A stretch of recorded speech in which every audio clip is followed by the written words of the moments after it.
আসসালামু আলাইকুম এভরিওয়ান, সবাই কেমন আছেন? ভালো আছেন নি? আমিরাবাদ বাজার, মতলব উত্তর, চাঁদপুর। ইসমাইল মামা, কি অবস্থা আজকে মাছের দাম? মোটামুটি চিংড়ি মাছ, বাইলা মাছ কেজি 800 টাকা করে। 800 টাকা কেজি পাইলাম চিংড়ি মাছ।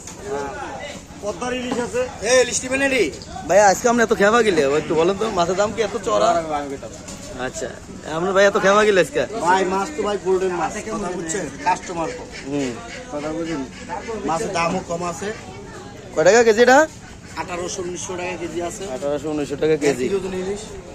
হ্যাঁ, যে রোবেল বিশিষ্ট ব্যবসায়ী, আমিরাবাদ আসেন। 1 কেজি ওজন ইলিশ আছে।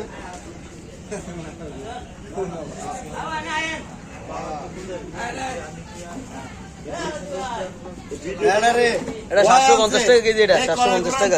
অনেক খাড়া করে দিল ব্যানারে। এটা নিতে পারবেন 650 টাকা। আর এটা হলো 1650 টাকা, এটা হলো 1850 টাকা কেজি। দেখেন যেটা বাজি করে আমিরাবাদ খাইলে ঠিক আছে 150 টাকা পিস। বাজি কইরা 150 টাকা পিস। 1.5 কেজি ওজন ইলিশ মাছ। 1.5 কেজি ওজনের ইলিশ মাছ যদি বাজি কইরা খান, হ্যাঁ 150 টাকা পিস। 150 টাকা পিস। যদি বাজি করে খেতে চান, এই যে এটা আমিরাবাদ বাজারে। কার যদি খাওয়ার ইচ্ছা থাকে অবশ্যই আমিরাবাদে আসবেন। পিস 150 টাকা।